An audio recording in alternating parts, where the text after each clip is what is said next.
Morning, everybody. Well, it is morning where I am. I don't know if it's morning where you are. I decided to embrace the sunshine of today. Sometimes we don't get as much sunshine when it's very close to the winter solstice. Today we're going to talk about another chakra from Chakramama. It's funny, my daughter said that's what she named me. She named me Chakramama, and I was like, that's perfect. That's what we're going to go with.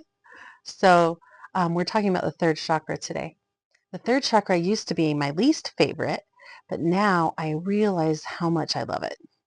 It's because I resisted goals for a long time in my life. And I think namely the reason I resisted them is because it made me feel bad when I didn't achieve them.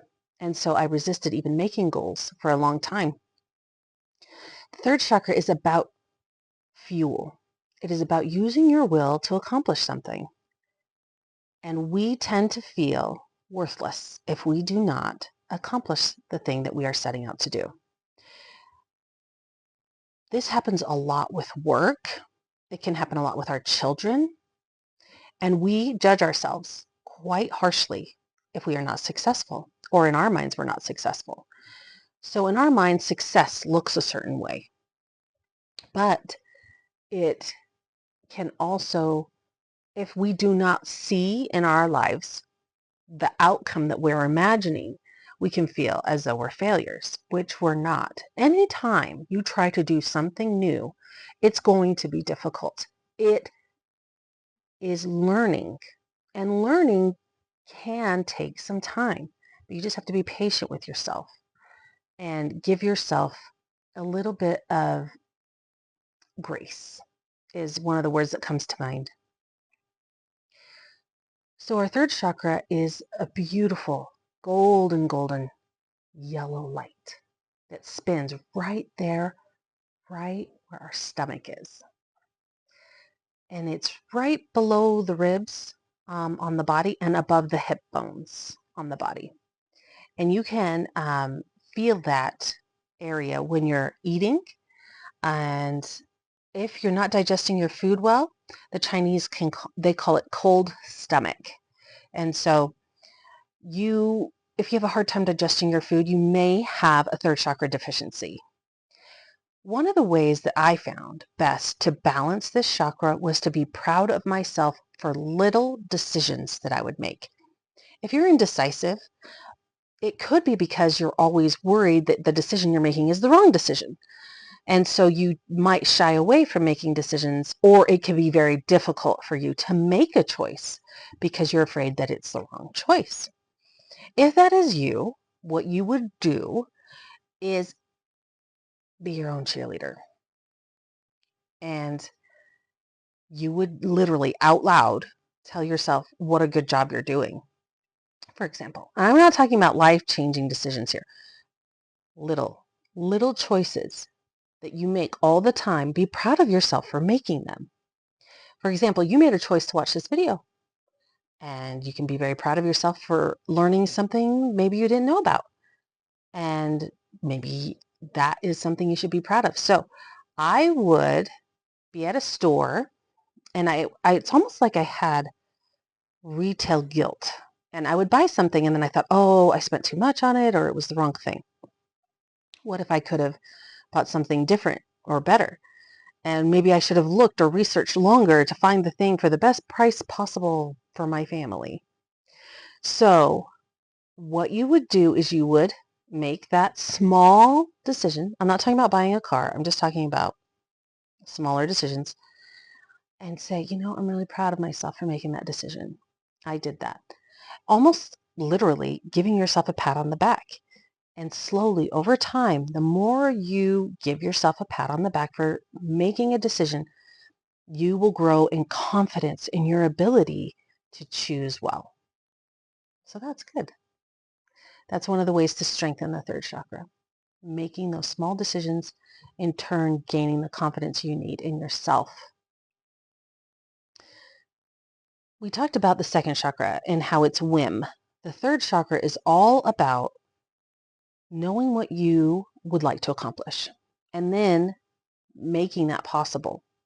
So if you like wanted to write a book. And you made a little schedule for yourself and you're like, okay, I'm going to sit down or I'm going to research or I'm going to do blankety blank 3 days a week for 20 minutes each day. You would then on that day at that time, let's say it's Monday, Wednesday, Friday, Monday comes along, you have your window of time where you're supposed to be doing your writing or researching. And you get this thought, you know what would be better is if we went and did this other thing that is so much funner than sitting down and writing a book. That's your second chakra talking. And it's saying, hey, let's go have fun. Let's go have fun. Then your third chakra comes in and your third chakra says, yes, that would be fun. I think that would be a lot of fun. But this other thing that we're trying to do over here, writing this book over here, when we get that done, it's going to feel so much better than the distraction that we're being faced with right now. So the third chakra really is awesome. And a lot of us don't know how powerful it can be. But when you have in your mind that that goal or that vision or just something you want to do, and you're doing it little bit at a time, be proud of yourself. And, there's nothing wrong with indulging in the second chakra and saying, you know what, tonight I'm going to go have fun or whatever it is. But if you indulge in the second chakra too much, you may never accomplish the thing that you were hoping to do. The demon of this chakra is shame. And the reason it's the demon is because it paralyzes you. So if you are feeling like sad about not doing something well, I would call that shame. So shame says you can't try something new, you're not going to be good at it, and everybody's going to know it, and they're going to laugh at you and point at you and make fun of you because you tried to do something. That is shame talking. It's saying, don't even try because of how bad it's going to be. So what you have to do is get rid of shame for past decisions made. The culture has shifted a lot since when I was younger. I grew up with a very big shaming type of upbringing. That's just the way parents parented for a long time, is they would shame their children and say, you should be what? Ashamed of yourself for doing blankety blank. For me, I would always feel ashamed because I would spill the milk. I mean, we grew up and milk was expensive.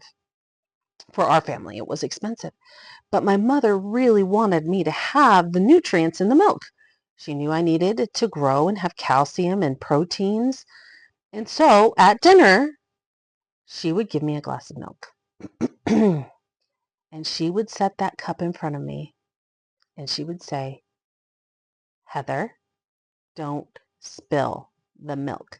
And why do you think she said that? Because I would always spill the milk. It became so hard for me that I was afraid to reach out and grab the cup because I just was so scared that if I would knock it over. I would just knock it over. And it was almost like magnetic. If milk was magnetic and my hand was the other magnet, it just wanted. It's like one time I remember as a child shaking as I went to reach for the milk, and no matter how hard I tried, I would spill that milk.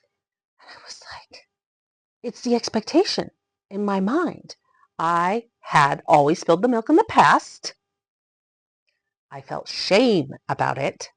I hadn't forgiven myself for making a mistake that is no big deal. It's really not.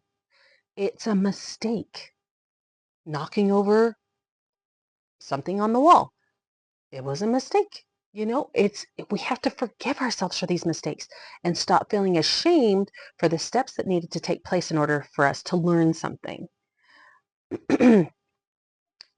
My children, I have seen it a lot in my children. And one of the things I've noticed is if they get one thing wrong, they will never try it again. It's like a math problem. And if they're not good at math and they're trying to solve it and you're trying to help them solve it and they forget one step, you know what happens in a math problem? If you forget one step, guess what? You get the problem wrong, right? For missing one step. And so they don't want to try again. They don't want to try again. I'm like, look, it was just this one step. We accidentally forgot to take it, and let's try again. And they don't want to. They feel so ashamed. And so I'm like, no, it's just like learning to play the piano. You have to hit a lot of wrong keys in order to get this beautiful masterpiece at the end. You have to fail. One of the greatest things I love about the third chakra is the concept of failing forward. Instead of thinking it in absolute terms of I'm a failure because I made a mistake, you don't realize how much you learned during that mistake. Evolutionarily, we are designed to remember our mistakes more than our successes, which is such a disadvantage at times because you can remember all the things you're bad at so easily, but it can be very difficult to remember the things you're good at. So I knew that I needed to start seeing the good that I was doing when I would do something, even when I didn't do it well. Like if you're learning a new dance move or you go skiing for the first time, or you're taking a chance at yoga, like you go into a yoga studio and you're like, everybody is going to laugh at me and look at me. Everybody's going to know that I have no idea what I'm doing. And you know what? You don't. And who cares? Who cares? You have to start somewhere. You have to start somewhere or you will never, ever get the enjoyment out of that thing you're trying. So forgive yourself.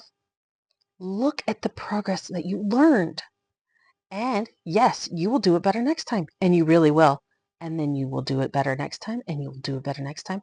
One of the movies that I enjoyed was that showed about this person who did the failing forward technique was Eddie the Eagle. And this person wanted to be in the Olympics so bad from a very young age, literally trying every skill he could to see what he was good at so that he could get into the Olympics.